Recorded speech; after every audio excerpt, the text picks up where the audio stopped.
Argyle! Shut up, guys. I'm telling a story here. Something happened to you. Something happened to me, too. My actual name is George, but around here, you already know. I was once a reasonably high net worth individual, a founder/junior partner at a high-concept creative services agency. When my story begins, I had just landed a major contract with an insurance firm. I used the profits from my agency to finance what I call a cultural incubator. Abstract value generation, value per person, high-concept stuff. I developed the paradigm, worked within the paradigm, but the burden of leadership weighed heavily on me. So I went jogging every so often to keep myself sane.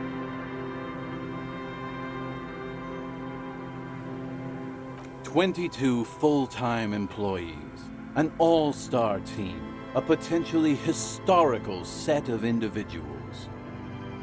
Worrying about them often kept me up well into the morning hours. It did. With my trusty Sansarique tracksuit, I felt like I could conquer the world. But now dreams are worn thin, much like my tracksuit. One day I left on my evening run. As you may know, it's impossible to clear your head when you're distracted by the sound of keys jangling in your pockets. His eyes are clouded, his dilated blood vessels encircling his irises like stinging brambles. So I removed the key ring and put the keys for the front gate and the apartment into different pockets to stop the jangling, you see. At least, that was the plan. I was halfway done with my usual lap when it started to rain. The reality situation became very wet, very quickly. Wet, okay? It was raining really hard. I made my way back home and discovered that I didn't have the key to the front gate. I'd mixed it up with the key to the letterbox, which was useless. Naturally, the situation required me to climb over the gate, which I did. There was no climbing down because I slipped and landed on my ass. No, you don't. Whatever. The point is, reality was looking rather grim just then. Me lying on my ass in a mud pit in the middle of a heavy shower. But when life knocked me down, I always got up. So I made my way across the yard. Standing in front of my apartment door, fumbling with my pockets, I realized that I'd also forgotten my apartment key. I wish I were, Tequila. I wish I were. Instead of my apartment key, I'd taken the key to the office. I rang my neighbors' buzzers. It was late, and most of them didn't even answer.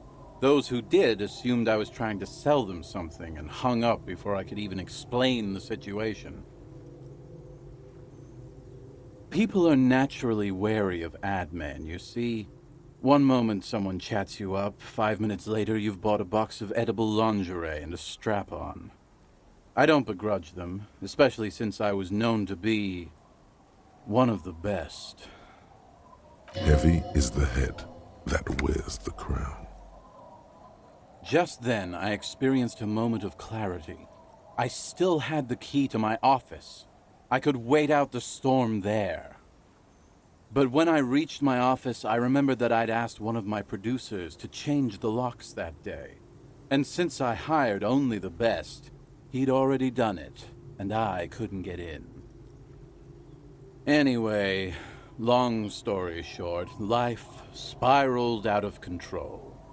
I haven't gotten into my apartment for years, and my girlfriend left me because she didn't want to date a homeless man. The company, well, you see where I'm going with this. So, now you've heard my tragic tale. What do you think? Like nothing you've ever heard, huh?